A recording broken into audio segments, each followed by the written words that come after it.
स्वागत है आप सभी का पूजा ध्यानी क्लासेस में।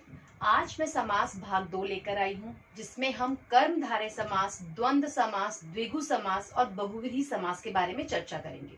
तो तीसरा भेद जो है समास का कौन सा है? कर्मधारय समास।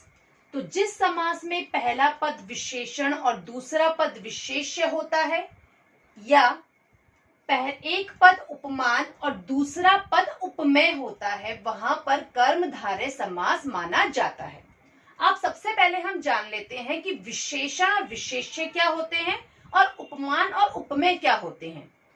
विशेषण वे शब्द होते हैं जो किसी सर्वसंज्ञा या सर्वनाम की विशेषता बताते हैं, जैसे नीली बोतल या सफेद कपड़ा। तो सफेद जो है वह विशेषण है और कपड़ा जो है वह विशेष्य है। जिस भी वस्तु के बारे में या जिस भी व्यक्ति के बारे में या किसी भी सर्वनाम या संज्ञा के बारे में जब विशेषता बताई जाती है, तो जिसकी विशेषता बताई जा रही है वह विशेष्य कहलाता है। और उसके बारे में क्या बताया जा रहा है, चाहे वो उसके रंग के बारे में बताया जा रहा हो, चाहे वो उसके आकार के बारे में बताया जा रहा हो, चाहे वह उसकी संख्या के बारे में बताया जा रहा हो, वह कहलाता है विशेषण। तो कर्मधारय समास में विशेषण, एक पद विशेषण होता है और दूसरा पद विशेष्य होता है। अर्थात विशेष्य मतलब जिसकी विशेषता बताई जा रही है और विशेषण मतलब जिसके बारे में, उसके बारे में क्या कहा जा रहा है। जैसे कि यहाँ पे उदाहरण मैं आपको बता देती हूँ, नील गगन। अब यहाँ पर बताया जा रहा है कि आसमान, गगन मतलब आसमान, वह कैसा है? नीला है। तो जिसके बारे में विशेषता बताई जा रही है, किसके बारे में बताई जा रही है? क्या है? नीला, गगन है नीला। तो ये कहलाएगा विशेष्य। जिसके भी बारे में विशेषता बताई जाती है वह कहलाता है विशेष्य। और क्या विशेषता बताई जा रही है, जो उसके बारे में डिस्क्रिप्शन दिया जा रहा है, विवरण दिया जा रहा है कि वह कैसा है, उसे हम कहते हैं विशेषण। तो इस प्रकार यहाँ पर समास के दो पद हुए। पहला पद है नील, दूसरा पद है गगन। पूर्व पद, उत्तर पद। पूर्व पद है नील, उत्तर पद है गगन। तो जो पूर्व पद है वह कौन सा है? नील है। यह हमें बता रहा है कि आसमान कैसा है? नीला है। तो ये क्या हो जाएगा? विशेषण। और जो दूसरा पद है, हमें ये बताया जा रहा है कि क्या नीला है, किसके बारे में बताया जा रहा है? गगन के बारे में बताया जा रहा है, तो वो विशेष्य कहलाता है। तो यहाँ पर मैंने आपको भी बताया है विशेषण और विशेष्य के बारे में कि पहला पद ये कंफर्म होता है। अच्छा, विशेषण और विशेष्य में तो कंफर्म है कि पहला पद ही आपका विशेषण कहलाएगा और दूसरा पद ही आपका विशेष्य कहलाएगा। परंतु उपमान और उपमेय के, जब उपमान और उपमेय वाले शब्दों को हम देखेंगे, वहां पर पहला और दूसरे की बात नहीं होती, वो आगे पीछे हो सकते हैं। अब पहले तो मैं आपको यह बता देती हूँ कि उपमान और उपमेय होते क्या हैं। उपमान वह होता है, जैसे कि मैंने आपको बताया, जैसे यहाँ पे एक उदाहरण लिखा है चंद्रमुख। तो यहाँ पर मुख के बारे में बताया जा रहा है कि चंद्रमा के समान मुख। मुख कैसा है? चंद्रमा के जैसा है। तो जिसके बारे में हम बता रहे हैं कि वह कैसा है, यहाँ पर ये विशेषता नहीं है, यहाँ पर हम उसको समान मान रहे हैं। जब हम किसी को भी किसी दूसरे के समान बताते हैं, वहां पर विशेषता नहीं कहलाती है, वो विशेषता नहीं कहलाती है, वह कहलाता है उपमान, कि हम उसको उसकी तरह मान रहे हैं। तो यहाँ पर हम मुख को मान रहे हैं, तो मुख कहलाएगा उपमेय। और किसके समान बता रहे हैं? चंद्र के समान, चंद्रमा के समान। तो चंद्र हमारा कहलाएगा उपमान। शब्द के बारे में हम बता रहे होते हैं उसे कहते हैं उपमेय। और उस शब्द को हम किसके समान बता रहे हैं, उस शब्द को कहते हैं उपमान। कि हमने मुख को किसके समान बताया है? चंद्र के समान बताया है। तो चंद्र यहाँ पर रहेगा उपमान। और किसे बताया है? मुख को बताया है, तो मुख रहेगा उपमेय। अब एक बार और परिभाषा को समझ लेते हैं। तो जिस समास में पहला पद, मैंने आपको फिर से बता रही हूं, जब विशेषण और विशेष्य की बात होगी तो पद जो है वह पहला पद ही विशेषण होगा और दूसरा पद ही विशेष्य कहलाएगा। ठीक है? और या फिर एक पद उपमान हो और दूसरा पद उपमेय हो। पहला पद नहीं बोला उसने उपमान, या दूसरा पद नहीं बोला उपमेय, कोई भी पद आगे पीछे हो सकते हैं। अभी मैं आपको उदाहरण में बताऊंगी जिसमें उपमेय आगे हो गया है, उपमान बाद में आ रहा है। अभी हम उदाहरण में देखेंगे। तो विशेषण और विशेष्य के तो पद निर्धारित है कि पहला पद ही विशेषण होगा और दूसरा पद ही विशेष्य होगा, परंतु उपमान और उपमेय के पद जो है वह बदलते रहते हैं। तो कर्मधारय समास वे समास होता है जिसमें एक पद या तो विशेषण हो और दूसरा पद विशेष्य हो, या फिर एक पद उपमान हो और दूसरा पद उपमेय हो, तो वहां पर कर्मधारय समास कहलाता है। अब हम इसके कुछ उदाहरण देख लेंगे। अच्छा, जैसे उदाहरण का मैं पहले आपको समासिक विग्रह बता देती हूँ। नील गगन का समासिक विग्रह क्या हुआ है? समास विग्रह जब हमने इसका किया है, ये तो समासिक शब्द है, इसे हमने छोटा करके बोला है नील गगन, परंतु अगर मैं इसका समासिक विग्रह कर रही हूं तो हो रहा है नीला है जो गगन। यहां पर है जो कर्मधारय समास में है जो आता है विग्रह करने पर। चंद्रमुख, चंद्रमा के समान मुख, तो यहाँ पर के समान आएगा। अगर विशेषण और विशेष्य है, पहला पद विशेषण है दूसरा पद विशेष्य है, तो जब समास का विग्रह करेंगे हम तो है जो बीच में हम जरूर लगाएंगे। और अगर उपमान और उपमेय है तो के समान जो है समासिक विग्रह में आता है। इसके हम कुछ और उदाहरण देख लेते हैं। अब यहां पर मैंने दो उदाहरण लिए हैं। पीतांबर, पीत और अंबर दो शब्दों से मिलकर बना है ये शब्द। पीत अर्थात पीला, पीत का अर्थ क्या होता है? पीला। और अंबर का अर्थ क्या होता है? कपड़ा। पीत का अर्थ है पीला और अंबर का अर्थ है कपड़ा, तो अर्थात कपड़े के बारे में बताया जा रहा है कि पीला है जो अंबर। तो इसका अगर मैं समासिक विग्रह करूंगी तो क्या हो जाएगा? पीला है जो अंबर, पीला है जो अंबर। तो पीत मतलब पीला। अब पीला किसकी विशेषता बताई जा रही है? कपड़े की विशेषता बताई जा रही है कि कपड़ा कैसा है? पीला है। अंबर कैसा है? पीला है। तो पीत यहां पर क्या हो गया है? विशेषण, और अंबर क्या हो गया है हमारा? विशेष्य। तो आ गया पहला पद विशेषण और दूसरा पद विशेष्य, और समास विग्रह करने पर है जो यहां पर भी आ रहा है। पीला है जो अंबर। इसी प्रकार अब दूसरा देखेंगे, चरण कमल। चरण कमल, यहां पर भी दो शब्द हमारे आ रहे हैं। एक तो आ रहा है चरण, दो पद हो गए, और कमल। अब यहां पर मैंने आपको क्या बताया था कि उपमान और उपमेय का जो पद है वह आगे पीछे हो सकता है। जैसे यहाँ पर किसको किसके समान बताया जा रहा है? यहाँ पर चरण को कमल के समान बताया जा रहा है। पहले वाले पद, जो पहला वाला हमने उदाहरण लिया था उसमें चंद्र मुख था, तो मुख बाद में था और चंद्र पहले था। मुख की जो मुख को हम किसके समान बता रहे थे? चंद्र के समान बता रहे थे। अब यहाँ पर चरण कमल है तो चरण को कमल के समान बता रहे हैं। तो यहाँ पर उपमेय जो है वह पहले आया है और उपमान बाद में आया है। उपमान यहां पर बाद में आया है। तो उपमान और उपमेय जो है वह आगे पीछे हो सकते हैं। तो यहां पर चरण कमल, तो चरण किसके समान है? कमल के समान है। तो हम यहां पर इसका समास विग्रह क्या लिखेंगे? कमल के समान चरण।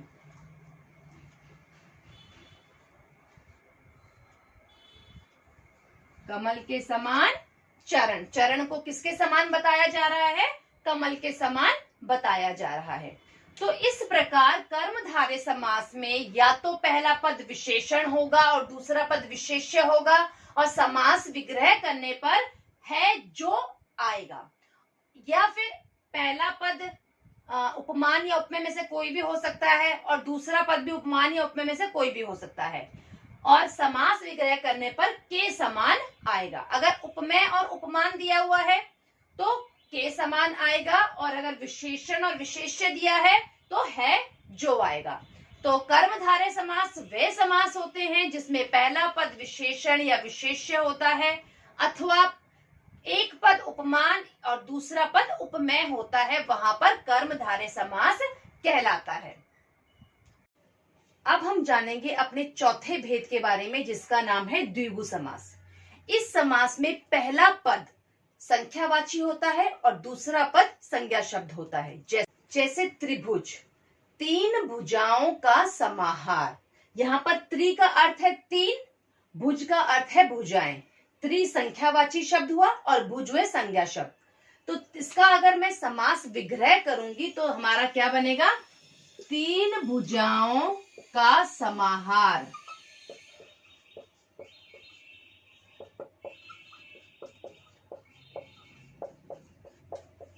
जो हमारे द्विगु समास होते हैं वह हमें समूह का बोध कराते हैं। यहाँ पर तीन भुजाओं को एक साथ मिला दिया गया है तो क्या बन गया है? तीन भुजाओं का समाहार। नौ रात्रि, नौ अर्थात नौ नंबर 9, रात्रि अर्थात रातें। तो इसका अगर मैं समास विग्रह करूं तो क्या आएगा? नौ रातों का समूह। नौ रातों का समूह। नौ हमारा संख्यावाची शब्द हुआ जो कि पहला पद है, और रात्रि हमारा संज्ञा शब्द हुआ जो कि हमारा उत्तर पद है। तो द्विगु समास में पहला पद संख्यावाची होता है और दूसरे पद जो है वह यहाँ पर संज्ञा है।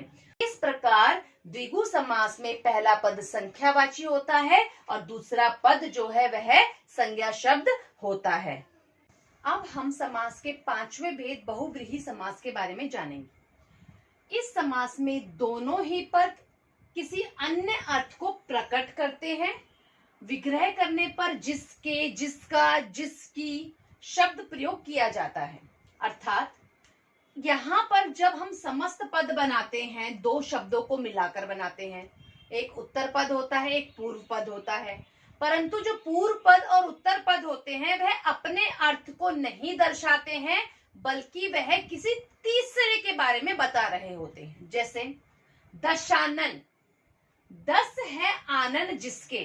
तो यहाँ पर जो 10 शब्द है और आनन शब्द है, यह किसके बारे में बता रहा है? यह रावण के बारे में बता रहा है कि 10 है आनन जिसके, अर्थात रावण। तो विशेष शब्द रूप से यह जो शब्द है दशानन, वह किसके लिए प्रयोग किया जाता है? वह रावण के लिए प्रयोग किया जाता है। इसी प्रकार पीतांबर, पीतांबर शब्द हमने कर्मधारय समास में भी देखा था। फर्क क्या होता है अभी हम जानेंगे। पीतांबर, जब बहुव्रीहि समास में पीतांबर आता है तो समास विग्रह चेंज हो जाता है, बदल जाता है। जैसे जब बहुव्रीहि समास में पीतांबर का हम समास विग्रह करेंगे तो हो जाएगा पीला है अंबर जिसका। विग्रह करने पर जिसका, जिसके, जिसकी लगाना है हमें। कर्मधारय समास में क्या लगाते थे हम? है जो। पीला है जो अंबर, पीला है जो अंबर, है जो लगाते थे कर्मधारय समास में। बहुव्रीहि समास में समास विग्रह करने पर क्या आ जाएगा? पीला है अंबर जिसका, अर्थात विष्णु जी की यहाँ पर बात हो रही है, क्योंकि वह पीले वस्त्र धारण करते हैं। तो विशेष रूप से यहाँ पर पीतांबर शब्द किसके लिए प्रयोग किया जा रहा है?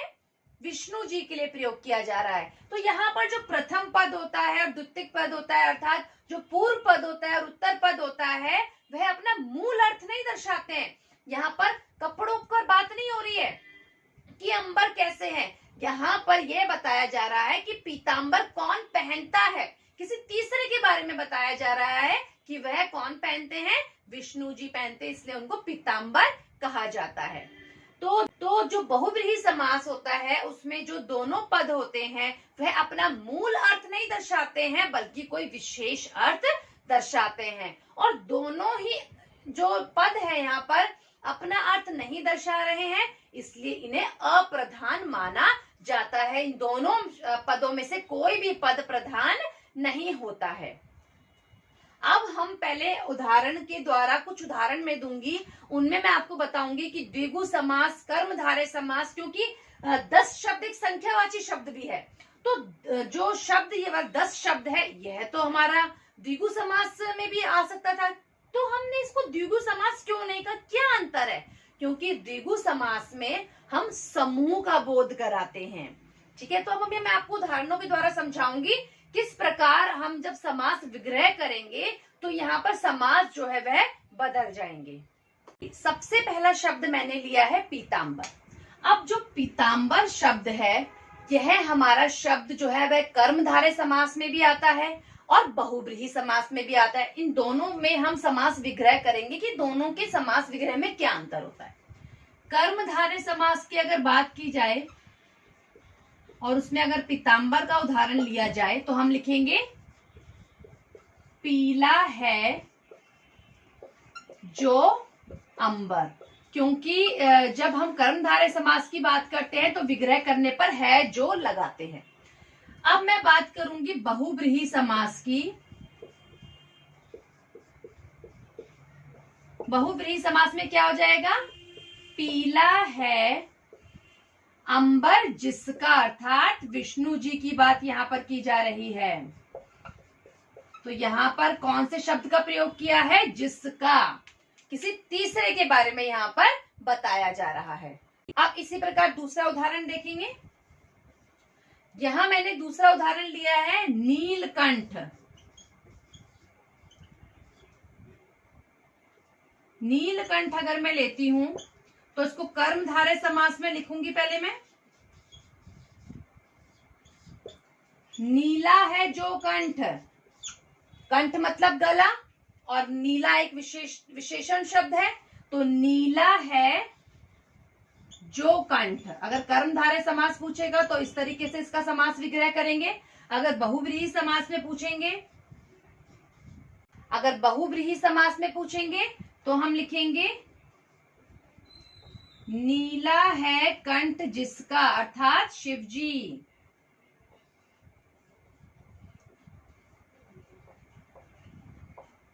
तो इस प्रकार कर्मधारय समास और बहुव्रीहि समास में अंतर इसी प्रकार होता है कि कर्मधारय समास में समास विग्रह करने पर है जो लगाते हैं और बहुव्रीहि समास में बहुव्रीहि समास में समास विग्रह करने पर हम जिसका, जिसके, जिसकी शब्दों का प्रयोग करते हैं।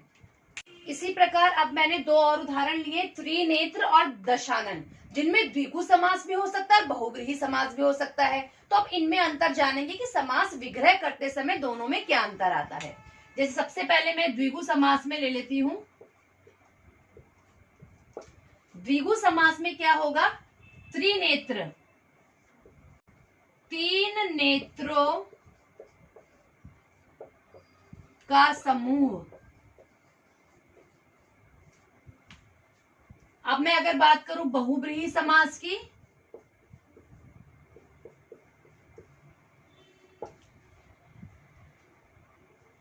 तीन है नेत्र जिसके, अर्थात शिवजी।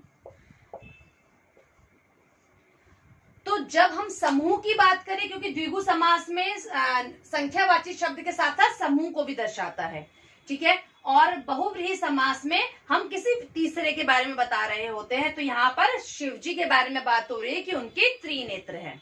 इसी प्रकार दशानन, अगर द्विगु समास की बात होगी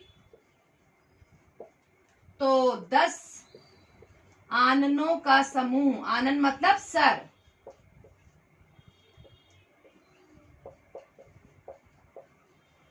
दस आननों का समूह लिखेंगे द्विगु समास में, और बहुव्रीहि समास में लिखेंगे 10 है आनन जिसके, 10 है आनन जिसके।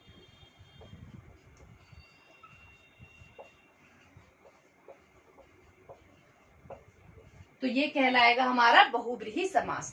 तो द्विगु समास और बहुव्रीहि समास में क्या अंतर होता है, द्विगु समास में जब हम समास विग्रह करते हैं तो समूह शब्द का प्रयोग करते हैं, और जब बहुव्रीहि समास का प्रयोग कर रहे हैं तो जिसके, जिसका, जिसकी शब्द का प्रयोग हम करेंगे।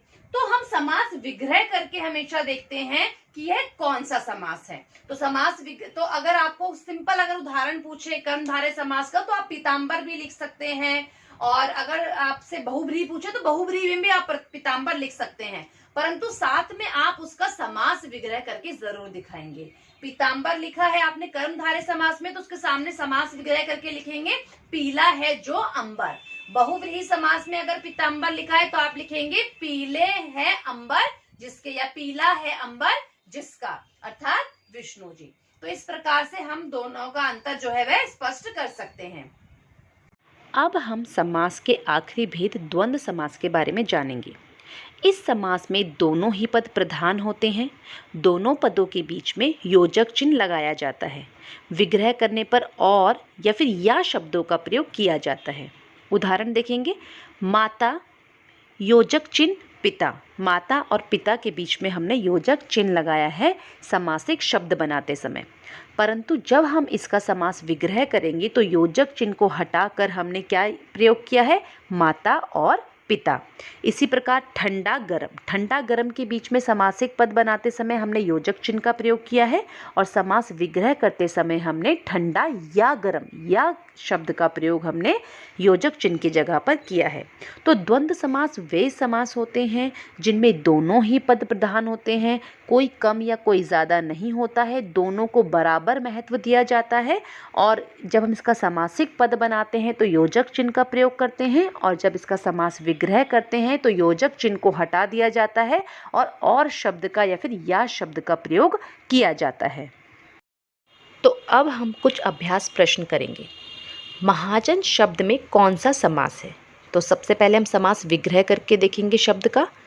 महान है जो जन, तो किस समासिक पद में विग्रह करने पर है जो लगाया जाता है? कर्मधारय समास, द्वंद्व समास, द्विगु समास या अव्ययी भाव समास? तो बताइए कौन सा समास कहलाएगा? महान है जो जन, कर्मधारय समास, क्योंकि कर्मधारय समास में ही विग्रह करने पर है जो आता है और महान जो है वह एक विशेषता है, और जिस भी समास में विशेषण और विशेष्य आए वहाँ पर कर्मधारय समास कहलाता है। अगला प्रश्न देखेंगे, चौराहा में कौन सा समास है? द्वंद्व समास, तत्पुरुष समास, द्विगु समास या कर्मधारय समास? चौराहा का समासिक विग्रह क्या होता है? चार राहों का समूह। तो चार राहों का समूह, एक तो यहाँ पर चार संख्यावाची आ रहा है। संख्यावाची शब्द भी जिस भी समास में आए वहाँ पर कौन सा समास कहलाता है? द्विगु समास। तो इसका सही उत्तर क्या होगा? द्विगु समास। अगला प्रश्न देखेंगे, जिस समास में दोनों पद प्रधान होते हों उसे कौन सा समास कहते हैं? तत्पुरुष समास, द्वंद्व समास, कर्मधारय समास या द्विगु समास? जिस समास में दोनों पद प्रधान होते हैं उसे कहते हैं द्वंद्व समास।